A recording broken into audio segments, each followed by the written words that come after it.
जाब्ते। इसमें आपको पहला फार्मूला लिखेंगे हम मुसल्लस का रब्बा। एरिया ऑफ ट्रायंगल, पहला फार्मूला क्या है? Area of triangle. Area of triangle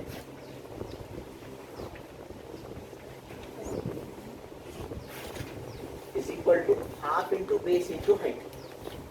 1/2 जरा फायदा जरा भी हाफ पर फायदा अलीफ पर फिरते 1/2 फायदा जरा भी half into base into height. ये याद करना है, हाफ इंटू बेस इंटू। अब इसकी पूरी तफसील कल बताए, बेस किसको बोलते हैं, हाइट किसको बोलते हैं, आपको समझाए पूरा मुसल्लस का, है ना। फार्मूले बताने से पहले बेस क्या है, हाइट क्या है, हाइपोटेनस क्या रहता है ना, कितने साइड्स रहते, कितने एंगल्स रहते, ये कल पूरा हुआ। आज ये पहला फार्मूला है। अब दूसरा जो है वो है पेरीमीटर। पेरीमीटर यानी कि इहाता, मुसल्लस का इहाता। ये ट्रायंगल की शक्ल बना दो, मैं पूरा ट्रायंगल लिखने के बजाय, तो आप ऐसा पढ़ा पेरीमीटर ऑफ ट्रायंगल, मुसल्लस का इहाता। किसका? तो ये तीनों जिलों की जमा, किसी भी चीज का पेरीमीटर यानी उसके बाउंड्री की लंबाई, जुमला लंबाई बाउंड्री। अब मुसल्लस की समझो आप, ऐसी एक शक्ल है, ये 5 सेंटीमीटर है, ये 6 सेंटीमीटर है ना, और ये 4 सेंटीमीटर है।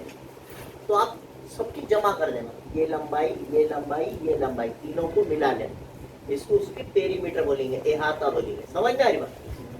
सिर्फ किसी भी बाउंड्री की लंबाई को उसका इहाता कहते हैं। बाउंड्री से गिनना, यहाँ से यहाँ तक कितना है? ये 4, टोटल कितना होगा? 15 है ना। तो 15 सेंटीमीटर उसकी टोटल लेंथ हो गई, उसके बाउंड्री की लंबाई। जैसा अपने को अगर कोई प्लॉट है ना, एक प्लॉट होता है, समझो सामने से ऐसा 30 फीट है, तो पीछे से भी 30 फीट रहेगा, है ना। जनरली ऐसा रहता, इधर से 50 फीट है तो इधर से भी 50 रहेगा, तो 50 और 50, और ये 30 और पीछे का 30, है ना। तो टोटल कितना होगा? 160। उसको अगर अपने को तार लगाना है तो एक चक्कर के लिए 160 फीट तार लगेगा, फिर और एक चक्कर मारना है उसको तो और 160 लेना पड़ेगा आपको, 320 फीट हो जाएगा, है ना। अब दो तार के फेंस के बजाय लोग 3 लगाते फेंस, या 4 बाउंड्री 4 तार लगाते हैं ना।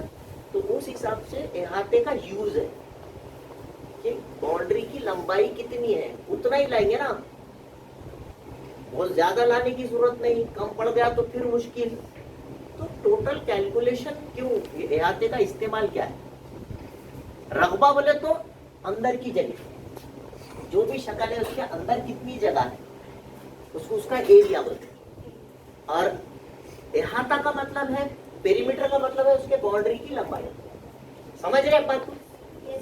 एरिया का मतलब अंदर की जगह, और इहाता या पेरीमीटर का मतलब बाउंड्री की लंबाई। समझ में? ये डिफरेंस को हमेशा याद रखना, क्योंकि ज़ाब्ता याद कर ले रहे तो कीमत भी मालूम हो जा रही, उसका यूज क्या है वही नहीं समझ रहा तो क्या फायदे। ठीक है, तो ये दोनों का हमेशा फर्क याद रखें। तीनों जिलों की जमा, इसकी इसकी इसकी, और 4 जिले की शक्ल रही तो चारों जिलों की जमा, है ना। तो यहाँ पर आप लिख सकते हैं सम ऑफ ऑल साइड्स, तीनों जिलों की जमा, सम ऑफ ऑल साइड्स या 3 साइड्स। ये मुसल्लस के रकबे और इहाते का ज़ाब्ता। अब अगर आपको समझो कोई और मुसल्लस है, जैसा कि मसाविउल अज़ला मुसल्लस है, इक्विलैटरल ट्रायंगल, है ना। तो मसाविउल अज़ला मुसल्लस का रब्बा, एरिया ऑफ इक्विलैटरल ट्रायंगल तो इसके लिए आसान फार्मूला बनाया गया है। इक्विलैटरल ट्रायंगल इस तरह से लिख दिया मैंने, इज इक्वल टू √3/4 जजर में 3/4 ज़रब जिले की दूसरी, ज़रब जिले की दूसरी साइड स्क्वायर। वो इंग्लिश वाले क्या लिखेंगे? Side square. जिले की, ठीक है। अब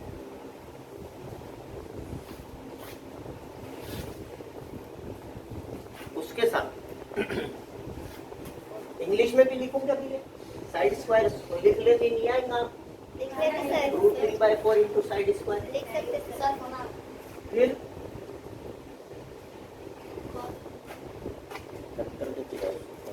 चलिए होगा। इसी तरह से, क्योंकि ये खास किस्म की मुसल्लस है इसलिए उसका ज़ाब्ता भी खास है, ठीक है। मगर उसके अंदर की जगह ही मालूम होंगी। एरिया बोले तो अंदर की जगह, पेरीमीटर बोले तो बाउंड्री की जगह। ये दोनों डिफरेंस को याद रखें, क्या मालूम करना है, क्यों मालूम करना है, तो आपको मैथ्स करने में भी आसानी है, ठीक है ना। अब इसमें है मसावियुल अज़ला मुसल्लस का इहाता, मसावियुल अज़ला मुसल्लस का इहाता, perimeter of equilateral triangle, perimeter of equilateral triangle. Equilateral triangle.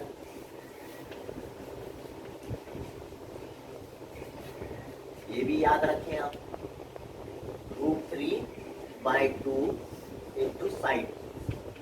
जिले को क्या बोलेंगे? साइड। साइड बोलो या जिला बोलो। इसमें जिले की दूसरी है, साइड स्क्वायर है, इसमें खाली साइड। फार्मूला कहीं पर लिस्ट बना के दे दी जाती है, फार्मूले की एक लिस्ट हो जाती है, बच्चे याद भी कर लेते, उसको यूज कब करना वही नहीं समझता। इसलिए मैं खास तौर से ये फार्मूले का पीरियड ले रहा हूँ, समझ के चलो फार्मूला क्यों इस्तेमाल हो रहा है, क्या वजह है, what is the difference between perimeter and area. ये चीज जब तक आपको नहीं समझेगी जब तक फायदा नहीं, है ना। तो ये एरिया और पेरीमीटर फिल वक्त बहुत जरूरी है। तो हर शक्ल का एरिया होता है और हर शक्ल का पेरीमीटर भी होता है, और उसके फार्मूले हम देख रहे हैं। हाँ, ये हो गया। पांचवा आपका क्या है, आपका समझो पैरेललोग्राम का एरिया, मुतवाज़िउल अज़ला। मैं होना बोल के यहाँ साथ में लिखा है मसाविउल अज़ला, मुतवाज़िउल अज़ला, दोनों में डिफरेंस है। मसाविउल अज़ला मुसल्लस है, मुतवाज़िउल अज़ला ये पैरेललोग्राम को बोलते हैं, पैरेललोग्राम जिसके चार जिले शक्ल के मुकाबिल के जिले मुतवाज़ी होते हैं। ऐसी चार जिलों वाली शक्ल जिसके मुकाबिल के जिले मुतवाज़ी होते हैं, पैरेलल होते हैं, समझ रहे हैं। ऐसी चार जिले शक्ल को पैरेललोग्राम मुतवाज़िउल अज़ला कहते हैं, है ना।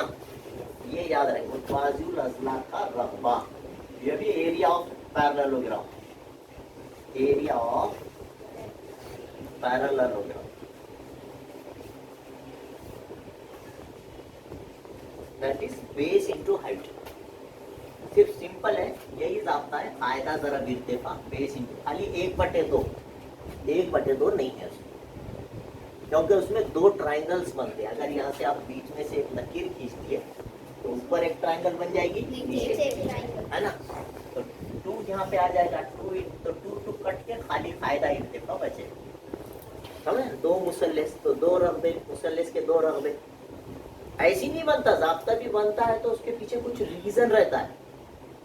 तो ये इसका जाब्ता है, फायदा ज़रब इर्तिफा, हाफ फॉर फायदा ज़रब इर्तिफा। इंग्लिश में बोलेंगे base into height. Base into height, ठीक है। ये आप याद रखें, इतना लिख लीजिए जल्दी से। तो यहाँ हम जो मुस्ततील का रकबा, एरिया ऑफ रेक्टेंगल, तो आपको ये मालूम होना चाहिए कि मुस्ततील किसको बोलते हैं। मुस्ततील यानी कि ऐसी चार जिले शक्ल जिसका हर जाविया 90 का रहता है, इतना ही बोलना बस। रेक्टेंगल का क्या मतलब है? Each angle of quadrilateral is 90 degree. Four के फोर एंगल्स कितने करेंगे? 90 डिग्री, है ना?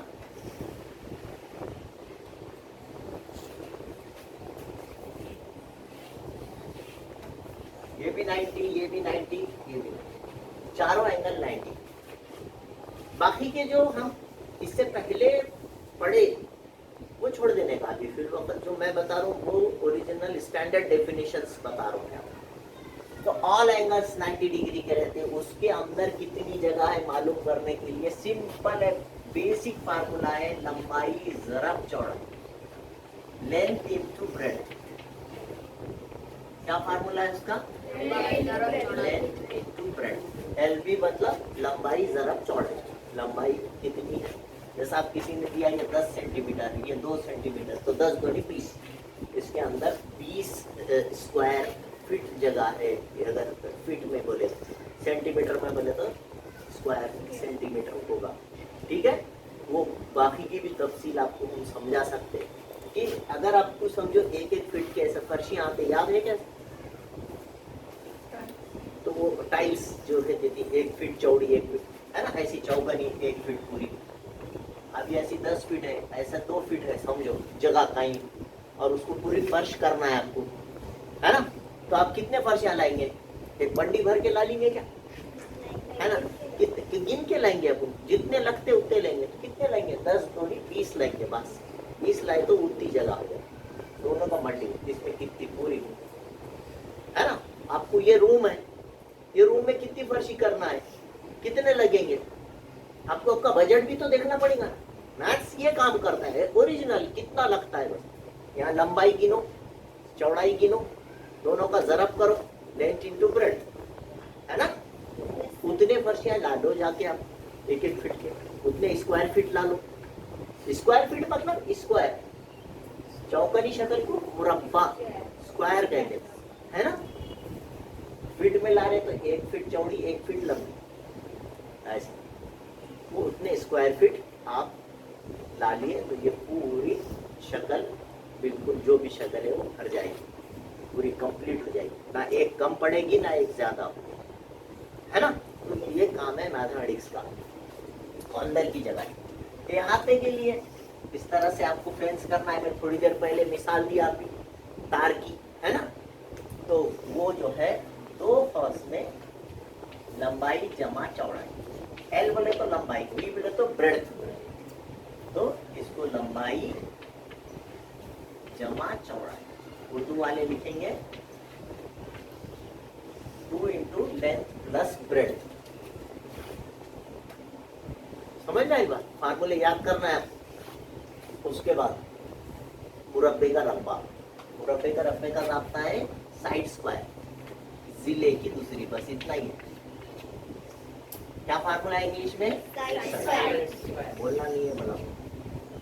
फिर एक दूसरा फार्मूला है जिसमें हाइपोटेन्यूस का यूज, ठीक है? तो भीतर का मुरब्बा बटे 2,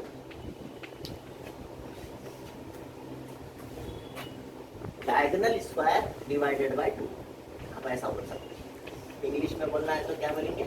उसका जो भी डायगोनल रहेगा डिवाइडेड बाय 2। इंग्लिश वाले इस तरह, area of square diagonal square divided by 2। Sides नहीं दिए वाली रही, डायगोनल दिया तो डायगोनल पे से भी एरिया मालूम कर सकते हैं, है ना?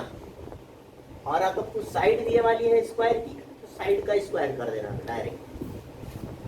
मुरब्बे के भीतर का एग्जाम्पल है, अगर आपको साइड दी गई है, जिला दिया गया है, उसके से उसके भीतर की लंबाई कितनी है मालूम करना है, तो यहाँ पर ऐसा प्राप्त है जिला जजर में तो साइड रूट 2 बोलते हैं। क्या बोलेंगे इंग्लिश में? साइड रूट 2, ठीक है? और मुरब्बे के अहाते का तो चारों साइड बराबर रहती, मुरब्बे को स्क्वायर बोलते हैं, आपको मालूम है। ऑल साइड्स इक्वल रहते, ये 10 रहा तो ये भी 10, ये भी 10, ये भी 10, सब 10-10 सेंटीमीटर रहेगा, तो 10 चौक 40, है ना? 4 इंटू साइड फार्मूला बनाएगा, 4 इंटू साइड, 4 ज़रब सीधा, 4 से ज़रब दे देंगे, 10 रहा तो 10 चौक 40, राइट? इस तरह से आप ये फार्मूले आराम से लिख सकते हैं। मैं हट जाइए। एक शक्ल होती है रोम्बस, यानी जिसके ऑल साइड्स इक्वल हो। आपको ये मालूम है, छोटे थे आप तो ऐसा बताए कि ऑल साइड्स इक्वल रहेगी एकदम एकदम। जब आपकी उम्र कम थी तो उसको मुरब्बा बोलना सिखाए, स्क्वायर बोलते थे उसको। लेकिन आप याद रखिए, स्क्वायर उसको बोलेंगे जिसके ऑल साइड्स भी इक्वल है और ऑल एंगल्स भी इक्वल है। हर एंगल 90 का भी रहना और तमाम साइड्स उसके बराबर भी रहना, उसको स्क्वायर बोलते हैं। और खाली ऑल साइड्स इक्वल बोले, जैसा कि ये शक्ल में है, इसको रोम्बस बोलते। समझ रहे? क्या बोलते हैं इसको? मोयन। और जिसके तमाम जिले भी बराबर है और जाविये भी 90 के है ना। तीनों में फर्क याद रखो, खाली जाविये 90 के हैं, 4 जिले शक्ल के मुस्ततिल। खाली जिले बराबर है, जावियों को कुछ जिक्र नहीं है, मोयन रोम्बस। जिले भी बराबर है, जाविये भी बराबर है, मुरब्बा स्क्वायर। समझ में आ रही ना बात? स्क्वायर किसको बोलेंगे? मुरब्बे। कब बोलेंगे मुरब्बे को? जिले भी बराबर, जाविये भी कितने कितने के? 90 है ना। ये आपने याद रखना है। डिफरेंस को याद रखो पहले, तो उसकी खुसूसियात के ऊपर से फिर आप उसके सवालात कर सकते हैं। मुस्ततिल की बात बताए थे तो क्या बताए थे? सिर्फ ऑल एंगल्स ऑफ 90 डिग्री, 4 के 4 एंगल 90 के थे, है ना। तो वो उसको हम मुस्ततिल रेक्टेंगल बोले, जिसके ऑल साइड्स बराबर मोयन बोले। ये दोनों मिला लिए तो मुरब्बा बन जाता है। साइड्स भी इक्वल, एंगल्स भी 90 के, तो उसे स्क्वायर कहते हैं, मुरब्बा कहते हैं। ये हम फर्क को अच्छी तरह ज़हन में रखें। इस हिसाब से मोयन का रब्बा, एरिया ऑफ रोम्बस, ये होता है 1/2 पहला वितर ज़रब दूसरा, या वितरों का प्रोडक्ट ऑफ डायगोनल्स। अब मैं शॉर्ट में लिख देता हूँ, पहला वितर ज़रब दूसरा वितर। ठीक है, दोनों वितर का आप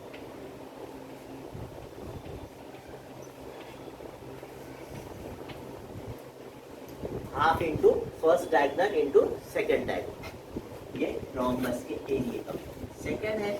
क्योंकि इसके भी ऑल साइड्स इक्वल रहते, इसलिए 4 इंटू साइड इच इसके पेरीमीटर का फार्मूला, एहाता, मोयन का एहाता। इसके पेरीमीटर का फार्मूला क्या है? वही है जो स्क्वायर का है, क्योंकि स्क्वायर के भी ऑल साइड्स इक्वल रहते और इसके भी ऑल साइड इक्वल रहते। तो इसमें भी फार्मूला आएगा 4 इंटू साइड, 4 ज़रब जिला। उर्दू में बोलेंगे 4 ज़रब जिला, इंग्लिश में बोलेंगे 4 इंटू साइड। यहाँ पे लिखूंगा इंग्लिश में half into first diagonal into second diagonal, first diagonal into second diagonal.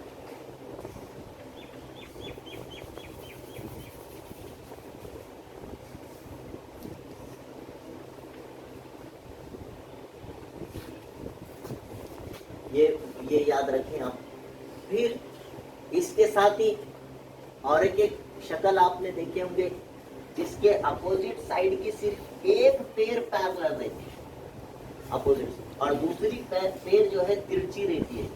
आगे बढ़ाए तो पता करें, इसको बोलते हैं ट्रैपेजियम, इसको बोलते हैं जूजन खां।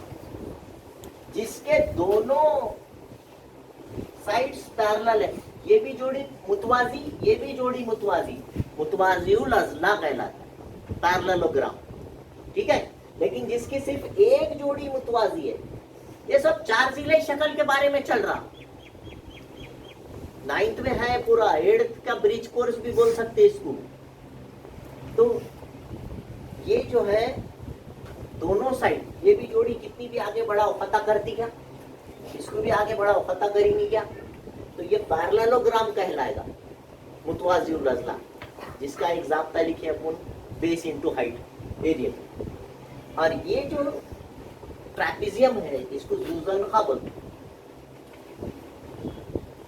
ज़ुज़नख़ा का मतलब है एक जोड़ी मुतवाजी है, दो जोड़ियां मुतवाजी, मुतवाजी उल-अज़ला, एक जोड़ी मुतवाजी trapezium. Only one pair is parallel, another pair is not parallel. ठीक है, उसे कहते हैं ज़ुज़नख़ा। तो उसके रखने का ज़ाब्ता है, जो भी 11 वहां हुआ था ना, ये 12, 13, 14। ठीक है, ज़ुज़नख़ा का रखा area of trapezium.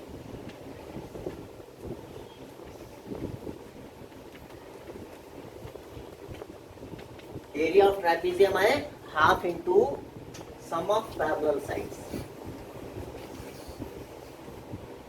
Half into sum of parallel side. मुतवाजी जिलों की जमा, मुतवाजी जिलों की जमा, सम ऑफ पैरेलल साइड्स।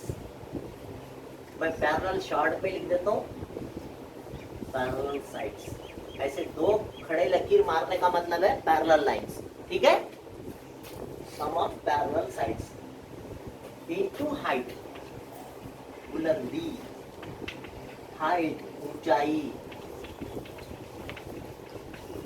ये इसके रंबे का ज़ाब्ता है। ठीक है, समझ में आई बेटे बात? अच्छी तरह समझ में आ गई। अच्छा, एक इससे पहले कि इसमें बताया था मैं आपको पाई किसको बोलते है ना। पाई बोले तो उसका सरकमफ्रेंस और डिवाइडेड बाय डायमीटर। तो वो उसके यूज जो है हम एरिया ऑफ सर्कल में लिखते। कोई भी सर्कुलर चीज रही, गोल दायरे की जैसी, तो उसके ज़ाब्तों में पाई का यूज होता है। Area of circle, pi r square. R radius है, वहां पर आर क्या है? रेडियस। इसको बोलेंगे दायरे का रफा। याद करना है सब, पाई आर स्क्वायर। दूसरा सरकमफ्रेंस बोलते, दायरे के इहाते को सरकमफ्रेंस बोलेंगे।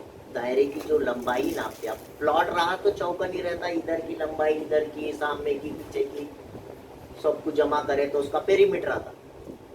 बाउंड्री की लंबाई को क्या बोलते हैं अपन? पेरीमीटर, इहाता। गोल चीज रही तो उसको सरकमफ्रेंस बोलते, पेरीमीटर नहीं बोलते। समझ में आ रही बात? तो circumference of circle, circumference of circle, circle के बाउंड्री की लंबाई 2 पाया। क्या फार्मूला लिखेंगे उसका? 2 पाया। और ये उर्दू में इसको बोलेंगे मुहीत। इहाते को क्या कहा गया है यहाँ पर? मुहीत। गोल चीज के जो भी सर्कल के लंबाई को उसका मुहीत कहते हैं, दायरे का मुहीत, दायरे का मुहीत। ज़ाब्ता है 2 पाया। अगर अभी तक आपने मेरे चैनल को सब्सक्राइब नहीं किया है तो please like, share and subscribe my channel. Thank you.